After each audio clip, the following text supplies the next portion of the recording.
Hi, kindergartners. Today I'm going to read Chapter 9 of Sunset of the Sabertooth. And Chapter 8 was really intense. I would say it was a little bit scary. We talked about character empathy and how Jack and Annie were feeling. But as we read Chapter 9, I just want you guys to think, can I visualize this in my mind? You guys are becoming really great at visualizing stories in your mind. Really good with Jack and Annie. We can really picture what's happening in the Ice Age with them. And Chapter 8 was really intense, so let's see what happens in Chapter 9. This chapter is called Master of the Animals. Master of the Animals. So I know the word master means like in charge of, the leader. Then he's the leader of all the animals. Whoa, I can't wait to find out who that is. So I'm going to head and turn on my reading voice and get started. Here we go. The Sabertooth crept forward. Jack stared in horror. Play the flute, whispered Annie. Is she nuts? Jack thought. Try it, said Annie. Jack held the mammoth bone flute to his lips. He blew. The flute made a strange sound. The tiger froze. He glared at Jack. Jack's hands shook. Go ahead, shake your hands. You're scared like Jack. So I'm already going to try and visualize this in my head. They're on the mammoth. Jack has this is a picture from the last chapter, which can help us visualize as well. They're on the mammoth. And now he has his flute in his hand and he's playing it, and the tiger froze. I'm picturing that saber-toothed tiger freezing, looking right at him when he plays the flute. Oh my goodness, let's keep reading. The tiger growled. He took another step. The mammoth roared and stomped the ground. Play it, said Annie. Keep playing. Jack blew again. The saber-toothed tiger froze again. Jack kept blowing until he ran out of breath. The tiger snarled. He's still here, whispered Annie. Keep it up. Jack closed his eyes. He took a deep breath. Go ahead, everyone, take a deep breath. Then he blew as hard as he could and as long as he could. He covered and uncovered the holes to the bone. So he was playing the flute, making a really loud sound. The music sounded strange, as if it were coming from another world. He's leaving, Annie whispered. Go ahead, whisper. He's leaving. She's got to be feeling excited. Jack raised his eyes. The saber-tooth was slinking off towards the cliffs. We did it, said Annie. Say, we did it. Feel excited. We'll say it with excitement. It says, we did it with an exclamation mark because Annie was so excited. Jack lowered the flute. He felt very tired. The mammoth waved her trunk happily. To the treehouse, Lulu, said Annie. The woolly mammoth snorted. Then she lumbered over to the tallest tree. From the back of the mammoth, Jack grabbed the rope ladder. He held it out for Annie. So I'm picturing this in my mind. They're going to show us a picture, but before we look, I'm going to try and picture it. They're on the woolly mammoth. They're getting to the treehouse, and the ladder's hanging down.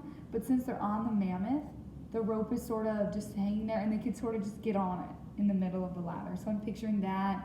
Annie and Jack grab the rope. They're still on the mammoth's back. They don't even go to the floor. This is so interesting. I'm so excited. I hope they make it up there safely. Let's read. Annie stroked the mammoth's giant ear. Bye, Lulu. Thank you, she said. Annie grabbed the rope ladder. Then she started up. Peanut climbed up too. After they disappeared into the treehouse, Jack climbed onto the ladder. He looked back down at the woolly mammoth. Here's Annie and Jack. See, they're on the woolly mammoth, and they just jump right onto the ladder. The end of the ladder, they just jump right on it. They're going to climb up. Annie's up there. Jack's getting up there. They're saying bye to the mammoth because the mammoth just helped them. It would take them a long time if those two would have walked. But luckily, they have a ginormous mammoth to walk them. Bye, girl, he said. Go home now and watch out for the saber-tooth. The mammoth walked away into the sunset. When Jack couldn't see her anymore, he started up the rope ladder. He pulled himself into the treehouse. Ta-da, said Annie. She handed the Pennsylvania book back to Jack. Jack smiled. Now he was positive they had found the third M thing. Their mission was complete. Before we leave, we have to give our coats back, said Annie. Oh, right, said Jack. They took off their reindeer skin coats and dropped them to the ground. So I'm visualizing that in my mind. They take off their coats in the treehouse, their big furry ones they've been wearing, go out the window, and they just drop it to the ground. So then whoever can come back and pick up their coats. Brr, said Annie. I hope the Cro-Magnons people find them. Hope they find the coat. Jack stared out the window. He wanted to take one last look at the prehistoric world. Prehistoric world. The sun was setting behind the hills. 4 people were crossing the snowy plain. It was the Cro-Magnon family. "Hey!" shouted Annie. "Shh," said Jack. The Cro-Magnon stopped and peered in Annie and Jack's direction. "We left your reindeer skins down there," Annie pointed to the ground. The tallest person stepped forward and raised a spear. I'm visualizing that in my mind. I'm just going to think, visualizing they're looking out the window, they're seeing the prehistoric world, which means the world thousands and thousands of years ago, what it looked like. It's just trees and ice age, so it was ice.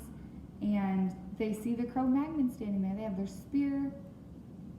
I think maybe that was like saying thank you to them in a way, and just like goodbye, have a nice journey. What do you guys think? I think they're holding their spear and just like, "Bye, Jack and Annie. Good luck on your trip home." Let's keep reading. "Time to go," said Jack.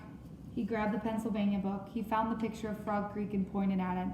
"I wish we could go home," he said. "Goodbye, good luck," Annie called, waving out the window. The wind started to blow. You guys got this. And the treehouse started to spin. It spun faster and faster, and everything was still. Absolutely still. Wow, guys, that was chapter 9. I hope you were trying to visualize that in your mind, and I hope you had a great time listening to me. I'll see you back for chapter 10.